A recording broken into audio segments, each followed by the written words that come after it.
I'm going to be kind of rough on this poor little guy. I'm going to grab him by the gills and by the top of his head. And this is my handle right now. Right? And I'm holding him pretty firm. I'm not just gently holding it with my fingertips. I'm holding onto it. And then I'm going to grab the knife and I'm going to hold it very firm. This is the belly of the knife. This is where my power takes place. If I try to cut with this, I'm not going to have much power at all. It's sharp, but I'm not going to have any. Now this is not a soft bone fish. A snapper is a semi-hard bone fish. It's an ocean fish. So if it was a bass, if it was a walleye, it's a soft bone fish. It's a soft bone white flesh fish. Right behind the gill, and right, I guess what we would call behind its ear, if it had an ear, I'm going to cut straight down and around this little gill here. See how I get around that? And around that fin? We don't want that. I guess that's the caudal fin. No, that's the caudal fin. I guess this is our pectoral fin up here. And so I cut right down to the spine. And as soon as I feel the resistance on the spine, I stop and turn.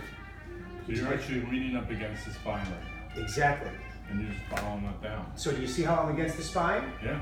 It's like right there with your finger right there. Exactly. I'm gonna cheat a little bit. I'm going to cut around the belly here, right to the anal opening.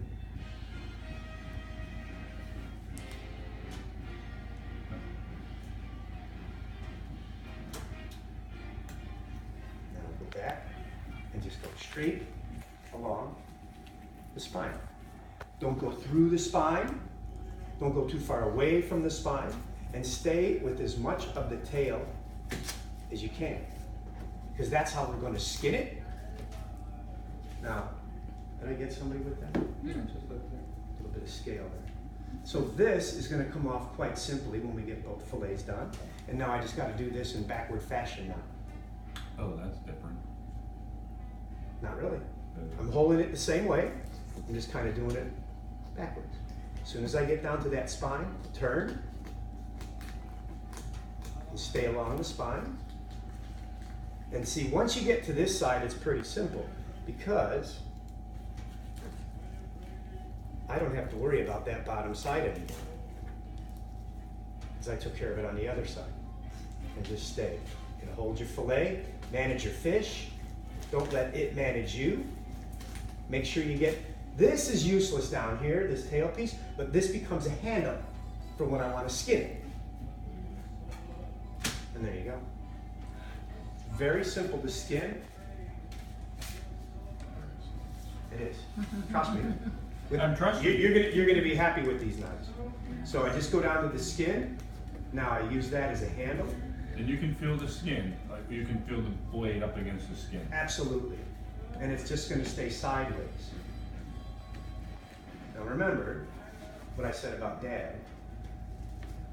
He was watching me. A couple of the fish that I caught were walleyes of a lifetime. One I think was 28 inches long. It was a big walleye. For a kid, I mean, it was a big deal. You're jigging for these little things. They're like what, a pound and a half, 2 pounds. Those are the ones you eat. This was about a 4 or 5 pounder. It was something else. And he says, "Go ahead, cut it up." But I think it took about an hour to cut this fish. and then the same thing with these guys right here. We just take the skin right off. Now, here's where the fun part comes in for you guys. If you don't clean your fish properly, if you waste too much of the fillet, that's less you get to eat. And this is where I'd like to do this with a dull knife. You cannot do this with a dull knife. And this is a sharp knife, guys. I've got another one too up my sleeve. Now don't get too crazy about the rib bones, because let's be honest, how much meat are you seeing right there in that rib bone? Not much. So I'm just going to leave that there. I'm going to cut that right away. It's all fat and white meat anyway, and that's all you lose.